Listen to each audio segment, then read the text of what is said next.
بسم اللہ الرحمن الرحیم۔ سورہ قصاص تفسیر۔ وہ شیطانی طاقتیں جو کہ آپ کو نظر نہیں آ رہی، وہ ان سے مقابلہ کرنے کے لیے قرآن جو ہے وہ ہر چیز پر حاوی ہے۔ قرآن کو کوئی ٹکر نہیں دے سکتا، قرآن کو کوئی چیلنج نہیں کر سکتا، قرآن کو کوئی بھی جو ہے وہ اس کی جگہ سے ہٹا نہیں سکتا، قرآن کے الفاظ کو کوئی نہیں مٹا سکتا۔ قرآن ایک بہت پاورفل جو ہے وہ ایک میسج ہے، ایک کتاب نہیں، یہ پورا زندگی گزارنے کی ایک ضابطہ حیات کتاب ہے، اور یہ ایک اہم تحفہ ہے جو کہ اللہ تعالیٰ نے ہماری امت کو دی ہے۔ لیکن یہ مجھے لگتا ہے کہ شاید اگر آپ لوگ قرآن کو چھوڑ بیٹھے ہیں تو پھر آپ کی زندگیوں میں مشکلات آئیں گی۔ پھر وہ چاہے صرف اتنا ہے کہ آپ نے گھر میں داخل ہونا ہے تو آپ کوئی دعا نہیں پڑھتے، باتھ روم جاتے ہیں تو دعا نہیں پڑھتے۔ شیطانی طاقتیں ہر جگہ ہوتی ہیں، آپ کو جو دعائیں سکھائی جاتی ہیں ان کو دعاؤں کو پڑھیں۔ سب سے بڑھ کے چاروں کل آیت الکرسی، یہ آپ سمجھ لیں کہ جیسے ایک بیسک ریکوزٹس ہوتے ہیں۔ بیسک ریکوزٹس کا مطلب کیا ہوتا ہے کہ جیسے آپ کہیں بڑی حیرت کی بات ہے ویسے، کہ حیرت یہ ہوتی ہے کہ جیسے اگر آپ کو پتہ ہو کہ ایک گیم ہے اور اس گیم کے کچھ سرٹن رولز ہیں اور اس کے پاس اینڈ پہ کوئی ریوارڈز ہیں، تو ایون ایک چھوٹا بچہ بھی کیئرفل ہو کے اس گیم کو پلے کرتا ہے، کیونکہ اس کو پتہ ہوتا ہے کہ اگر میں نے کوئی رول توڑا یا پھر آپ یہ کہہ سکتے ہیں کہ کچھ مس مینجمنٹ کی اور اپنی طرف سے کچھ غلط کام کرنے کی کوشش کی، تو میں گیم سے باہر ہو جاؤں گا اور مجھے ریوارڈز تو ملنے نہیں ہیں۔ تو زندگی کو جو کہتے ہیں کہ لائف از اے گیم اور لائف از اے ٹیسٹ، تو یہ سچ ہے کہ زندگی اگر ایک آپ کو لگتا ہے کہ ایک امتحان ہے، تو زندگی میں ایسی بہت سی چیزیں ہیں جس میں آپ کو یہ یقین آ جانا چاہیے کہ یہ چیز یا دنیا یہ ہم نے نہیں بنائی، اور اس کے اندر اگر آپ ان تمام قوانین کو توڑتے چلے جاتے ہیں، آپ قوانین کو توڑتے چلے جانے کی سزا بھی آتی ہے۔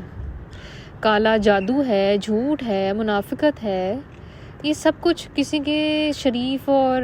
جو معصوم لوگ ہیں ان کی زندگیوں کو آپ خراب کرتے ہیں کسی بھی وجہ سے، اپنی ایگو کی وجہ سے، شر کی وجہ سے۔ یہ سب قوانین کو توڑنے والی بات ہے۔ ایک چیز کو کہا جاتا ہے کہ آپ نے ایسا نہیں کرنا اور وہ نہیں کریں گے، تو obviously اگر آپ اس پہ عمل کرتے ہیں تو آپ کو ریوارڈ ہے جنت الفردوس۔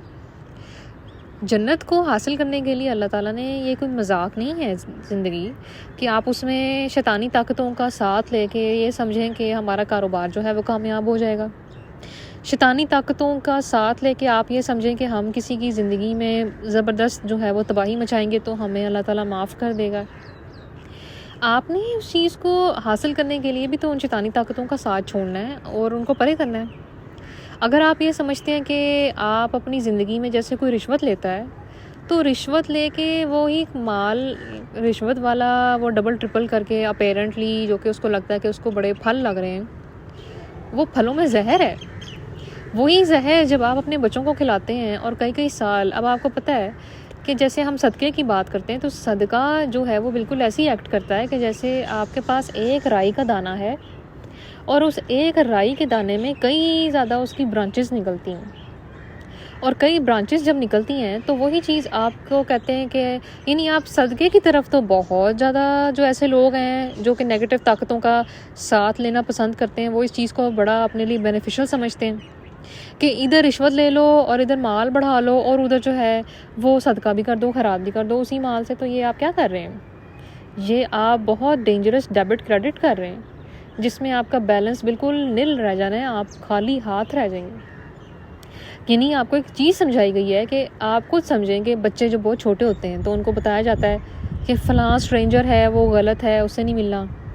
فلاں چیز غلط ہے اس سے نہیں ملنا، فلاں گالی ہے وہ نہیں دینی۔ تو یہی چیز جب بچے سیکھ رہے ہوتے ہیں تو وہ آپ انسان، آپ بھی اللہ کی نظر میں ایک بچہ ہیں، چاہے وہ کسی بھی ایج میں ہیں، تو وہ رب آپ کو بار بار سمجھاتا ہے۔ یہ فلانا جیسے کہا جاتا ہے جی چلو جی وہ زہر ہے اس کے پاس نہ جانا۔ تو جتنی بھی چیزیں ہیں وہ پھر مال کے اندر، اور زہر صرف رشوت نہیں ہے، رشوت سے بڑھ کے بھی بڑے زہر ہیں جو کہ ہم لوگ ڈیلی کنزیوم جو ایسے لوگ کرتے ہیں۔ اس کی